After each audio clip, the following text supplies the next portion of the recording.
प्रश्नपत्र लीक प्रसंग रे पूर्वतन मुख्यमंत्री नवीन पट्टनायक विवृत्ति शैतानकर वेदपाठ सह समान।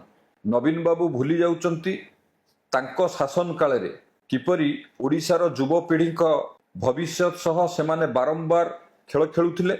ये सबुर एक लंबा चिठा मध्य अछि।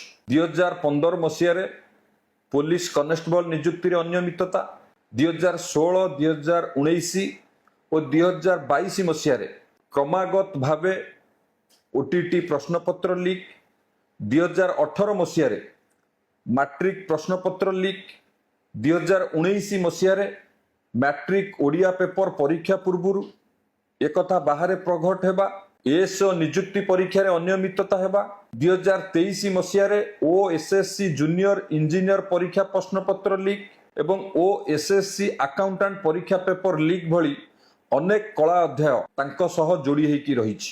आपणकर शासन काल रे ओडिशा रे नियुक्ति परीक्षा गुड़िकर बारंबार प्रश्नपत्र लीक, परीक्षा बातिल एवं परीक्षा रे अनियमितता समय रे केते जन मंत्री इस्तफा देइचंती। आग नवीन बाबू से कथा गणमाध्यम को कहतु। लक्ष लक्ष चाकरी आशय मानसिक संतुलन हराई कहीं अनिश्चिततार सामना करुथिले से कथा मध्य प्रकाश करिवा दरकार। ओडिशार युववर्ग स्वच्छ शासन पाइबा परिवर्ते कहीं प्रतारणार शिकार होइथिले एहार मध्य जवाब सर्वप्रथमे रखिबा दरकार। एवं नवीन बाबू ओडिया लोकंकु दुर्बल मने करंतुनी। औषध विकल रे ताटिया न कामुड़ी नीट प्रसंग रे केंद्र सरकार जो पदक्षेप नैचंती ताकू प्रशंसा करिबा कथा। निजर राजनैतिक स्वार्थ पई एभली सस्ता और मूल्यहीन विवृत्तिरु निवृत्त रुहंतु।